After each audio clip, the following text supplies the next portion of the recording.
I'll demonstrate it with my right, where you do it's your underhand, and then you do a drop stall with a tap back, and it changes direction like that, right? So it comes, if you just look at the one hand that's doing the stall, it comes over the top, it does the drop stall, and it's really, technically, it's a wrap with a tap back, and then you change direction and go the other way. So your underhand, you come over, tap, and change direction. So if I were to demonstrate it with my, so that I'm mirroring you, so this is my left hand, you would take your, okay, but that's your right hand. You would take your left hand and stick it out like this. As you're ready to do the drop stall, then you would come over the top, let it come around, and then it's going to tap your hand. So the hand position is like this. This hand is here. The other one comes over the top like this. And then the poi comes over the top and spins around like that. So it may even just be worthwhile starting here. So if you're mirroring me, or I'm mirroring you, you're going to take your left hand and stick it out.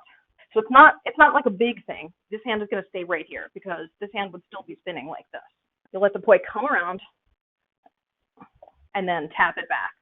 Come around and tap it back. Come around and tap it back. Come around, tap it back. Come around and tap it back.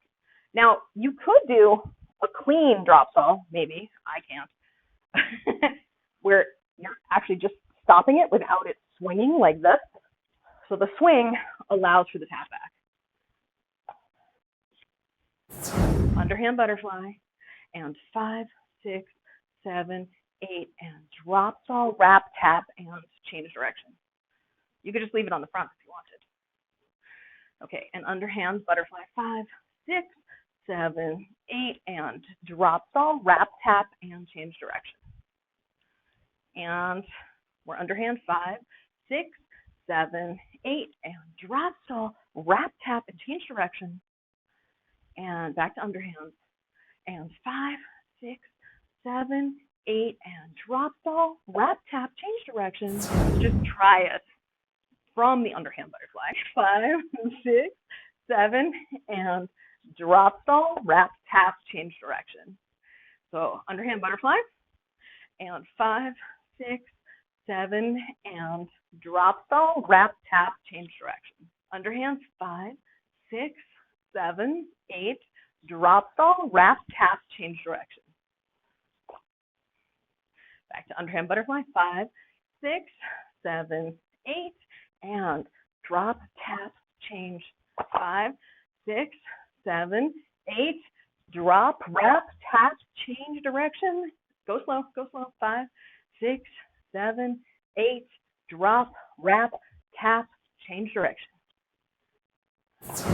If the question is where's the best place for it to wrap, that depends on how much control you have. So there's a couple of factors to consider. If your hand is out farther, you have more space between you and the hand, but that means you have to have enough control to maintain your plane with the hand that's outstretched, right? And if it's too close, you need to have enough control of this plane so that they're not going to tangle. I feel like for me, again, this is personal preference, I feel like for me, a little bit closer to the wrist than the elbow, but roughly halfway down the forearm is the safest place to do it. Okay, 5, 6, 7, 8, and drop, wrap, tap, change direction. Underhand butterfly, and 5, 6, 7, 8, and drop, wrap, tap, change direction. And back